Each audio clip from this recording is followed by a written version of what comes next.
Ketua Dewan Pengurus Golkar Institut Aceh Hasan Syazili, saudara, menyebut Gibran Rakabuming akan turun langsung secara khusus di Jawa Tengah dan Yogyakarta untuk memenangkan pasangan calon presiden dan wakil presiden nomor urut 2.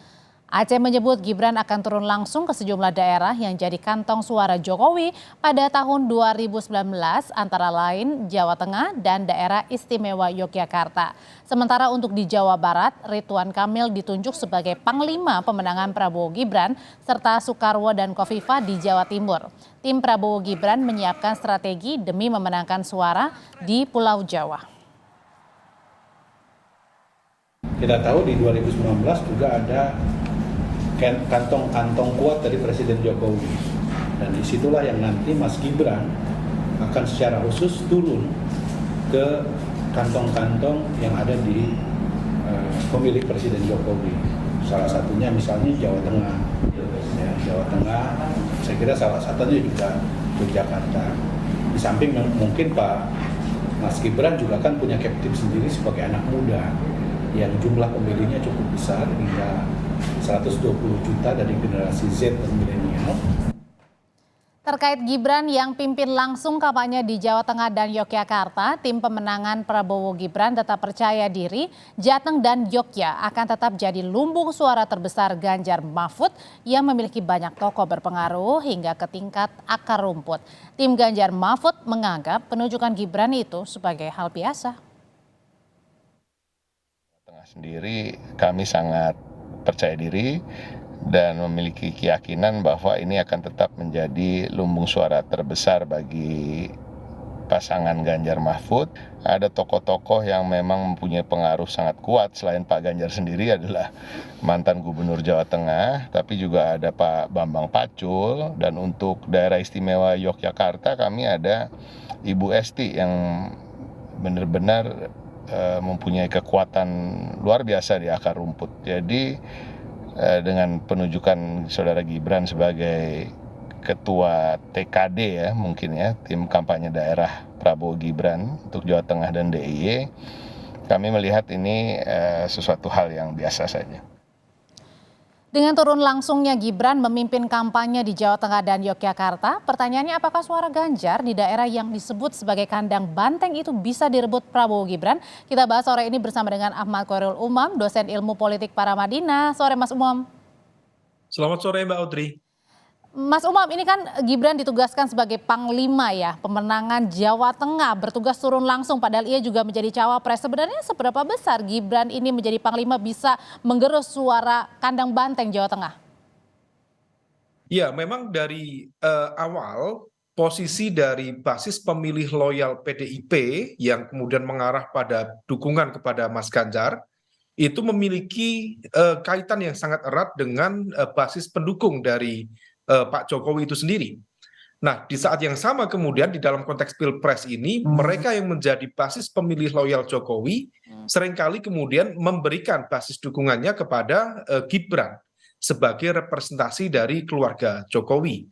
Nah, di level itu tentu akan terjadi semacam kanibalisme elektoral, di mana mesin politik dari Mas Ganjar selaku capres dari PDIP dengan mesin politik nomor urut 2 yaitu Prabowo Gibran akan mencoba untuk saling menegasikan, untuk mencoba saling meraih simpati dari basis pemilih masyarakat terutama di wilayah Jawa Tengah dan juga DIY. Tetapi di saat yang sama kita juga bisa cermati bahwa dari DPT sekitar 204 juta di Pilpres 2024 mendatang, Jawa Tengah sendiri memberikan kontribusi DPT yang cukup besar. Ada di angka sekitar 28,2 juta pemilih. Dan kalau misal kita cermati, dari 28,2 juta pemilih itu, ada sekitar 9,1 juta dari kalangan pemilih dari generasi milenial, dan juga ada sekitar 5,9 juta yang berasal dari generasi Z. Nah, jika kemudian misalnya Gibran bisa masuk lebih dalam, melakukan penetrasi politik secara lebih intensif ke dalam segmen itu, tentu akan membuka ruang potensi kemenangan yang lebih besar. Selain itu, di saat yang sama, basis pemilih loyal Jokowi yang barangkali tidak terafiliasi secara ideologis dengan PDIP, berpotensi besar akan memberikan dukungan kepada Gibran. Nah, situasi Artinya inilah dengan yang status kemudian sebagai anak akan Jokowi rasionalisme bisa dibilang elektoral. secara otomatis Mas Umam akan memberikan suaranya juga kepada Prabowo Gibran.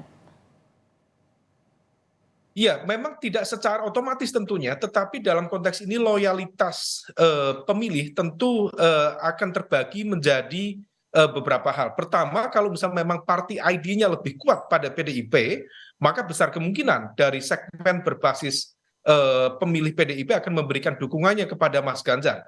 Dan diakui Mas Ganjar adalah 2 periode gubernur di Jawa Tengah, tetapi di saat yang sama kita juga perlu mencermati apakah akar dukungan dari Mas Ganjar sendiri cukup kuat atau tidak. Karena kalau misal kita cermati dari basis pemenangan Mas Ganjar sebagai gubernur di Jawa Tengah, terutama di Pilkada Jateng di tahun 2013, lalu Pilkada Jateng di tahun 2018, Oke. itu sebenarnya lebih banyak ditopang oleh basis kekuatan partai dari PDIP, bukan dari misalnya dari konteks elektabilitas individu. Nah, situasi ini yang kemudian perlu dipastikan oleh masing-masing pihak untuk mengoptimalkan basis pendukungnya. Dan yang lebih penting, dalam konteks Jawa Tengah dan juga tentunya DIY atau Yogyakarta, Oke. basis kekuatan pemilih nasionalis itu tidak bisa berdiri secara kokoh ketika tidak mendapatkan backup dari kekuatan Islam moderat. Maka kalau misal ingin menguasai Jawa Tengah, selain melakukan penguasaan terhadap segmen pemilih nasionalis, maka upaya untuk mendapatkan dukungan dari basis pemilih Islam, terutama dari Islam moderat, yang terrepresentasikan dari komunitas Nahdlatul Ulama atau warga Nahdliyin, Oke. betul-betul harus Mas Umam. diimbangkan di sana. Nah, situlah kemudian dari Prabowo Gibran maupun Ganjar Mahfud, termasuk yang juga Oke. akan diperebutkan oleh Anies dan juga Muhaimin, akan melakukan upaya yang cukup signifikan Oke, Mas untuk Umam. memperhitungkan di sana. Nah, kalau untuk melihat karakteristik dari pemilih di Jawa Tengah, baik juga di DIY termasuk ya. Nah, ini kan cenderung tadi bilangnya pemilihnya loyal. Nah, pemilih loyalnya ini sebenarnya lebih kepada partai politiknya, dalam hal ini salah satunya PDIP, atau lebih ke sosoknya, figurnya? Iya, memang kalau misal kita bicara basis di Jawa Tengah, dari beberapa pilpres yang lalu-lalu dan kemudian juga dari representasi keterpilihan partai di Pileg, memang party ID dalam konteks kedekatan dengan partai itu lebih kuat. Tetapi diakui atau tidak, memang ada semacam kecenderungan split ticket voting. Nah, di dalam konteks Pileg, memang PDIP cenderung akan memiliki kekuatan yang cukup terkonsolidasi di Jawa Tengah.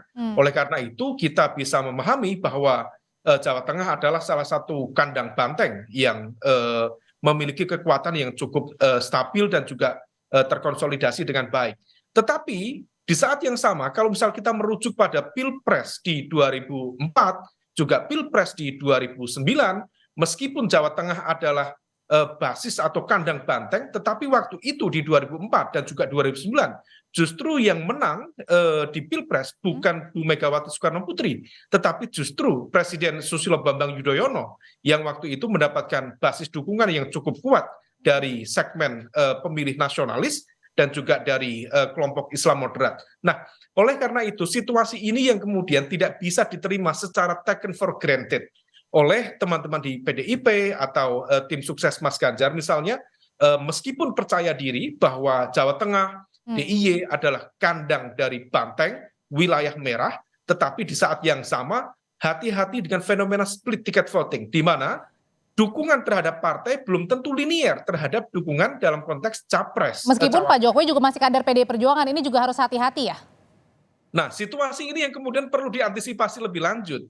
Karena ada pergeseran dari basis data yang kita cermati ya, ada pergeseran signifikan sejak September sampai November saat ini. Dari basis survei-survei yang ada di bulan Juni, Agustus, September, memang persepsi masyarakat secara umum, terutama dalam konteks basis kekuatan merah di Jawa Tengah, mempersepsikan capres yang akan didukung oleh Pak Jokowi adalah Mas Ganjar.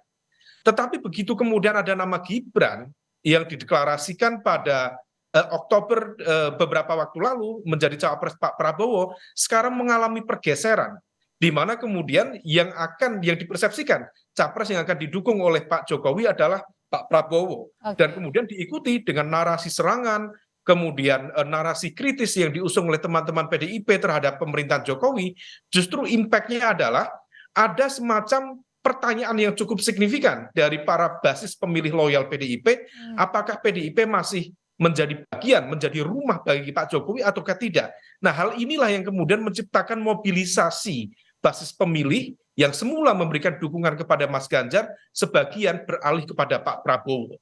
Nah, situasi ini yang betul-betul... Tapi sebagian juga masih bingung mungkin bisa dibilang, Mas Umam. Masih bingung untuk memilih. Ya, bingung memilih, tetapi kalau misal kita cermati tren pergeseran pemilihnya, itu semakin firm. Nah, ini yang kemudian menjadi dilema yang cukup serius. Semakin PDIP melakukan serangan politik cukup intens terhadap pemerintahan Jokowi, salah satunya juga terhadap Gibran misalnya, justru ada basis pemilih merah yang mulai bergeser kepada pasangan Prabowo Gibran. Nah, di level itu yang kemudian rasanya agak dilematis dan juga harus disikapi secara cermat oleh tim sukses Ganjar Mahfud ke depan. Oke, Mas Ahmad Khoirul Umam, dosen ilmu politik Paramadina, terima kasih untuk ulasannya. Sehat selalu, Mas Umam.